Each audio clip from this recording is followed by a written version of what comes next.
Welcome to Sylvia Stingray. Hey guys, welcome back to my channel. It's me, Sylvia, your Yuri Manhwa translator.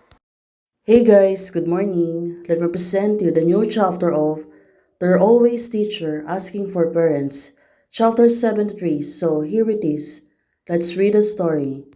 Lu Shishao said to Xian, I can wear a bikini for you to shoot. It took me to play with Nunu these days, and it is really a hard work. Xian, she looks really surprised. Of course, she didn't expect that Lucia will finally agree. Xian, she looks really serious. She continued to massage her and said to her, it is a repayment. She's been generous to Xian. Lucia finally realized that Xian is always sincere about her, also helping about the two of them. Now Xian said, Jojo, you can go there to sit down. I will choose the right angle. Lu Shixiao said, Is that so? Xian, she got serious about this. Well, can be from this angle. So it turns out Xian finally see the right angle for Lu Shixiao. Now take off your sunscreen. I'll take a picture of you. Lu Shixiao said, okay. Well, of course. I'm really excited for this. Lu Shixiao said to Xian, is this good? Well, looking at her, she looks a little bit nervous. Of course, Xian and Lu Wei. Looking at the two of them, they seems to be puzzled. Well, definitely, Lu Shishao, she looks really gorgeous. Lu Wei said to her mom, Wow, mom, you are such in a good shape.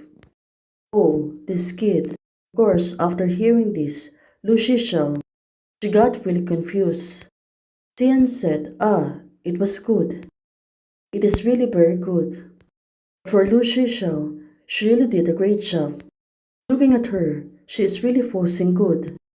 Xian, just dispose a little smile. Now, Lu Shishao, she really smiled. I really want to hide.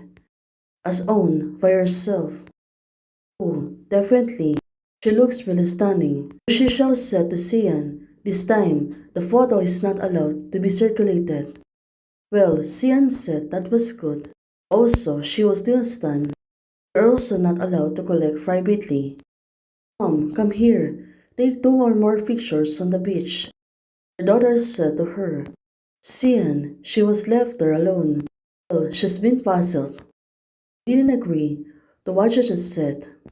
Oh, of course, knowing Xian, she was really tricky. Maybe she will really keep the photos. Xian, she's really can help. She's so gorgeous, right? She won't find it when she go back home. She will take another photos, right? To the city, the first day of work after a holiday.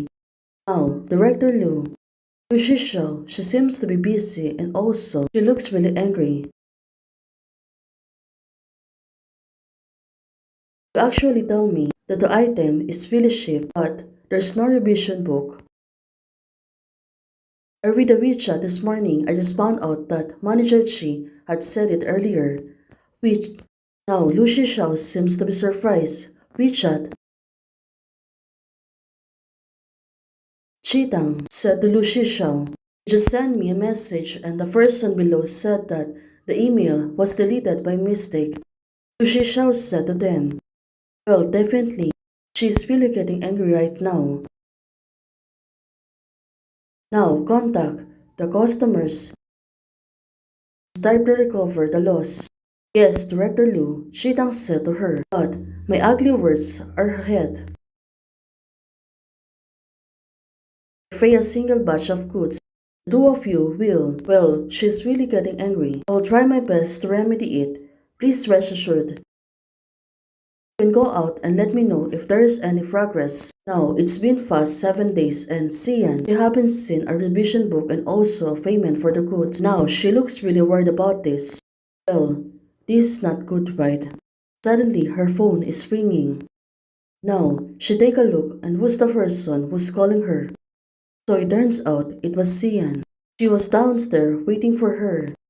Xian said to her, Happy Lantern Festival. Oh, it turns out Xian, did you want to fetch her? It can be since that you have been in a bad mood recently. It's okay to coax you. We'll go home for the Lantern Festival. Have you arrived? I have someone to bring you off. No, wait for me. I need to write on the registration information. Well, finally, Lucia, she was still talking on the phone, said, I understand. Sian, suddenly, she came in through. This thing has been moving down. Lucia, she was still angry about the products and goods. Now, it really makes sense. She always not in a good mood these past days. That's why Sian, she really want to coax her. Okay then, if there's a news like this, I will sink you in time.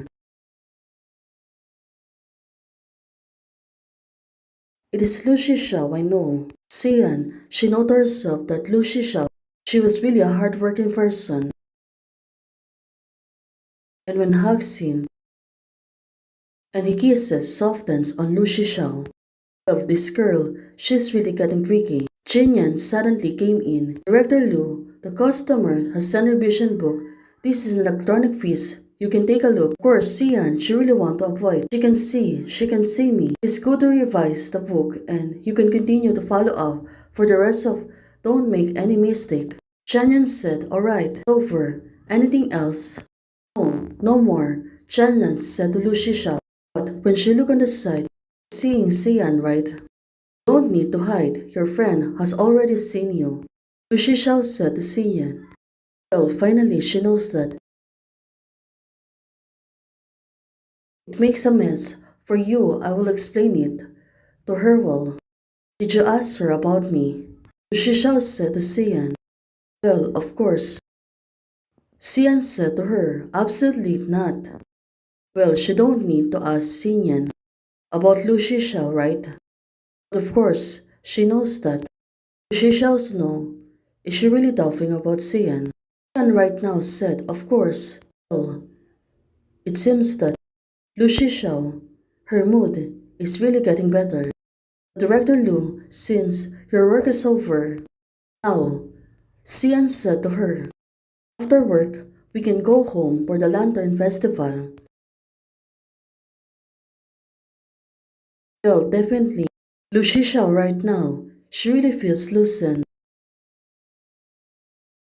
I can understand how you feel now. Now, finally, Lucia. That's why she said it to her. Sian, she was surprised and said, what? Because I don't want to. Oh, this is really the sweetest, right? Hey guys, thanks for watching. If you like the video, please don't forget to like, share, and subscribe. Membership is already open. For those who want to support, you can support me by joining the membership or you can directly support me via Ko-Fi. Thank you, bye!